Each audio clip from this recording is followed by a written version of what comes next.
We have Fahad Nazer in the studio. He is the official spokesman for the Saudi Embassy in Washington, D.C. He is in St. Louis. I don't know if it's the first time. We're going to find out. Fahad, how are you? We've had you on the air before, but it was certainly not in studio. It was on the phone. Welcome to 97.1 FM Talk. Thank you. It's good to be with you again, and this time in person, Mark. Have you been here before? I have not. This is actually my first visit to St. Louis, beautiful city. And, looking forward to having a good conversation with you as well as others. So have you gotten around? I'm just always curious about impressions of the city. And I don't know how much you've been even throughout the Midwest on your travels, but it's a little different than the coast, certainly New York and Boston or L.A. or something like that.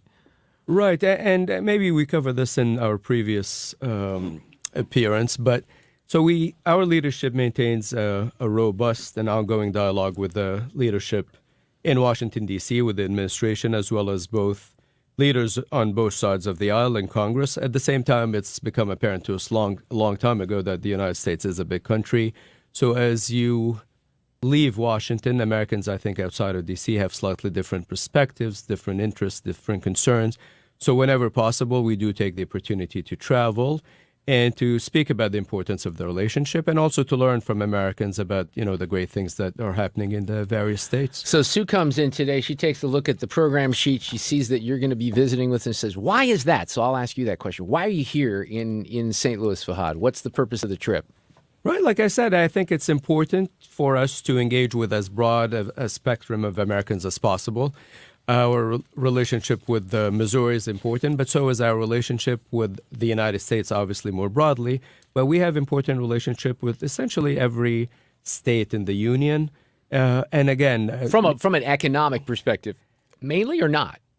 Economic to a great extent. So certainly the business community in the United States is very much interested in what's happening in the kingdom. I think I mentioned last time that we unveiled something called Vision 2030 back in 2016. A series of economic and social reforms. The business community is very much excited about the opportunities that represents.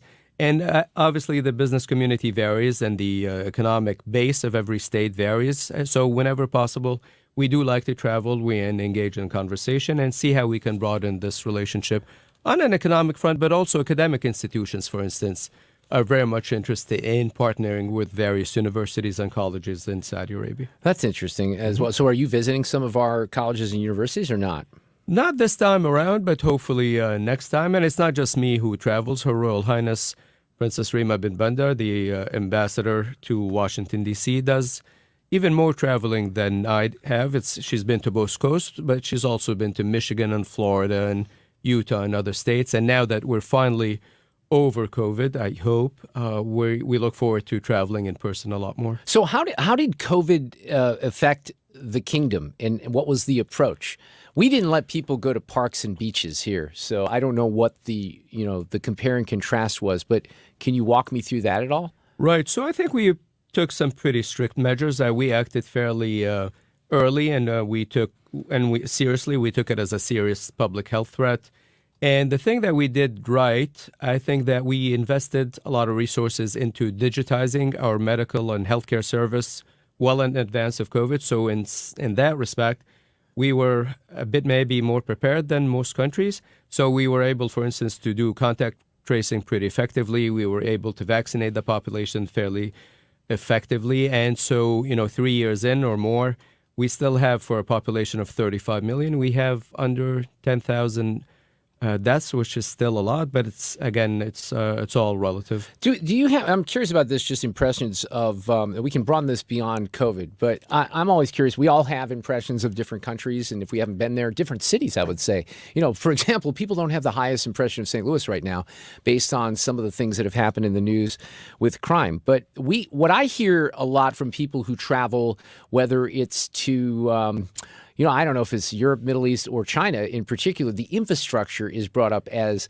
being particularly strong compared to ours. Do you have an impression about that? Trains, air travel, things along those lines. Are we behind the rest of the world in that, in your opinion, or not? I'm not asking you to break bad on the U.S. I'm just curious. Sure.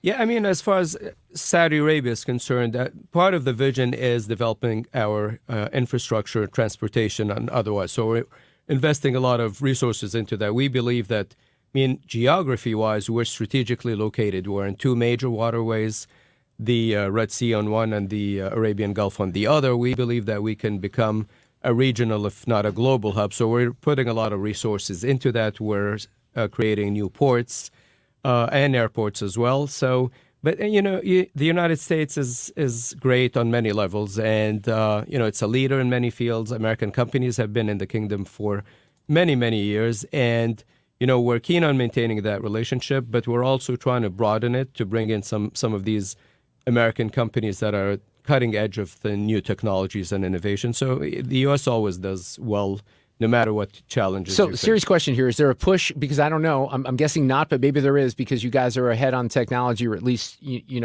try to stay ahead of the curve. Is there a push for EVs? Do electric vehicles exist in the kingdom? And what's the prospect of that? Just out of curiosity.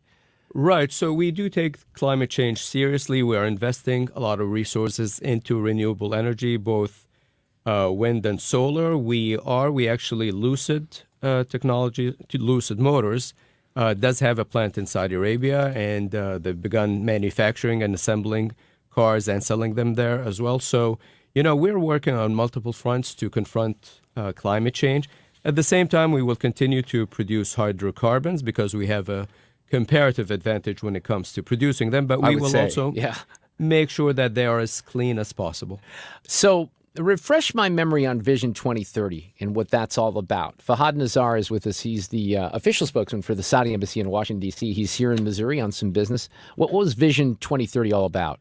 Right. So the vision was unveiled back in 2016 by His Royal Highness Crown Prince Mohammed bin Salman. And the objectives is to diversify the economy, to empower every sector of the economy, and also to enable every segment of society to make sure that Saudi Arabia not only pushes this new and exciting stage of our development process forward, but that Saudi men and women can compete with their counterparts around the world.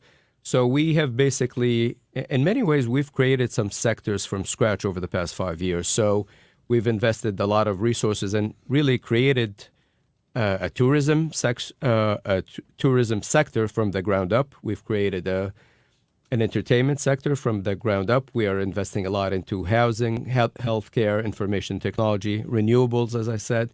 And I think American businesses appreciate these opportunities. And, every time I go to the kingdom, I run into a lot of American businessmen and women trying to explore what the opportunities are. What's the entertainment built from the ground up? What are you doing differently there? Movie industry related or otherwise? Right. So again, the entertainment and tourism sectors are kind of connected. So we have recently realized that Saudi Arabia has a rich and diverse history. We have a lot of Islamic history, but some of it predates Islam. So we have a number of UNESCO World Heritage Sites, maybe the most famous of which is Al-Ula, which is a Nabatean tomb city in the northwest of Saudi Arabia. And that has already been the site of a number of Hollywood movies. So you're getting production happening. But we also have a predominantly young population in Saudi Arabia. 70% is under the age of 35. So 70% is under the age of 35. Right. And it's 35 million people living there. So invariably, we've, again, realized that there's a lot of talent in terms of musicians, movie makers, really any form of art. We are building that industry from the ground up. And we're beginning to see some very interesting works in all art form.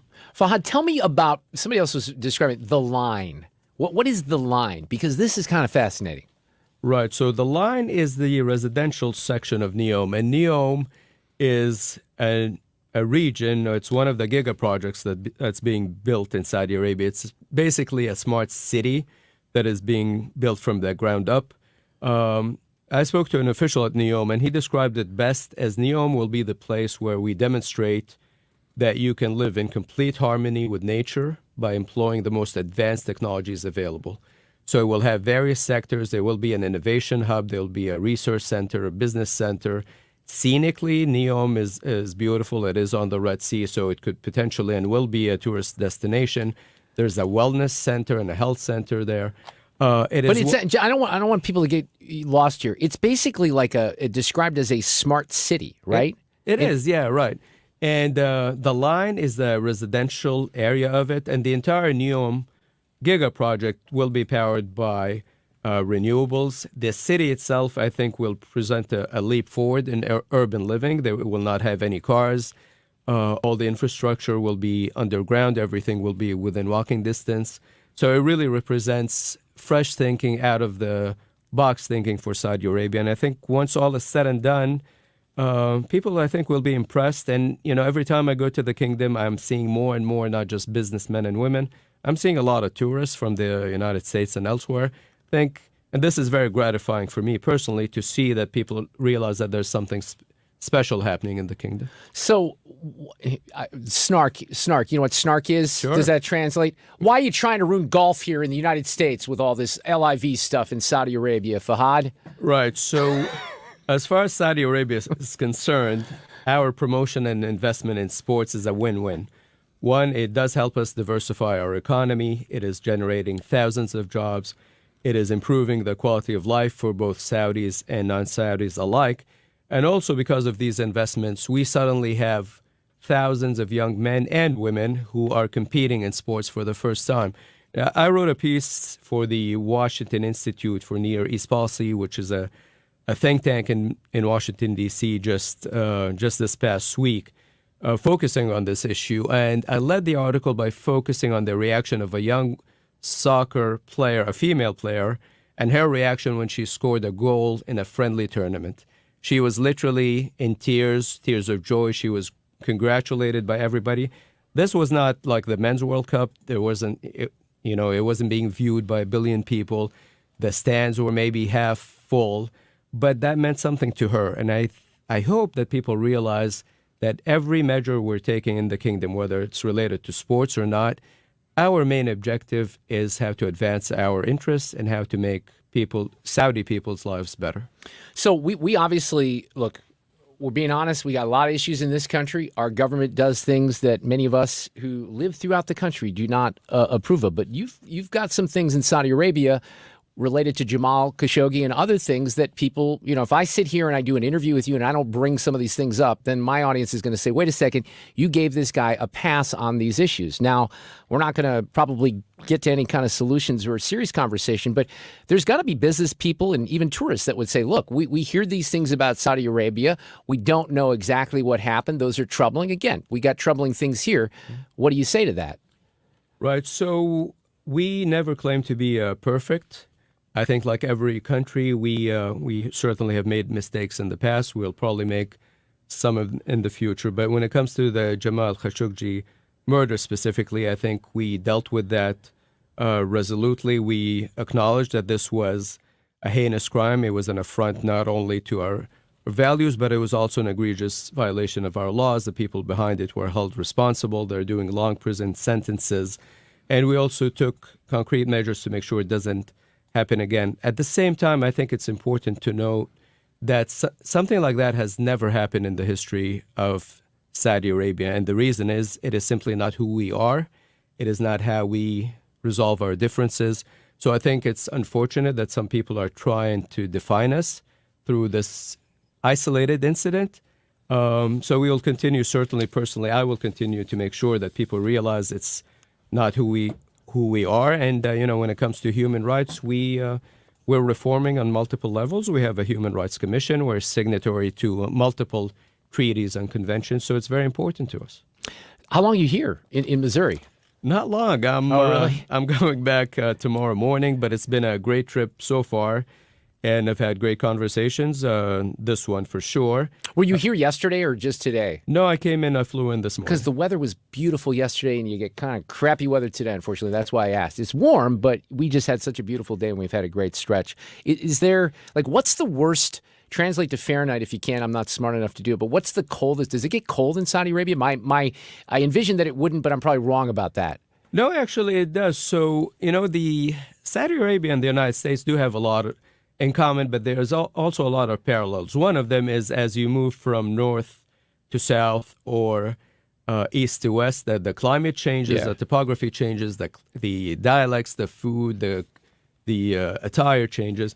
So Riyadh, for instance, does get pretty cold in the winter. So I was there a couple of weeks ago, and it got pretty chilly at night. So it was in the 50s, if not actually 40s. My goodness. It's in the 50s in this studio right now. It feels a little warmer Pray for than your that, soul. Mark, but Well, that's okay. no, I get it. Well, Yeah. listen, thank you for coming in. I know you have other stops to make here. I appreciate the fact that we connected a couple of months ago on the phone, and thanks for coming into St. Louis, and maybe enjoy some toasted ravioli and things like that. And for the love of God, don't get shot out there in downtown. You have your Kevlar? Sorry, I can't resist. really- Sometimes the snark just comes out, Fahad. What can I say? No, I'm really enjoying my visit, and always a pleasure to speak with you. Good Mark. to see you. Thank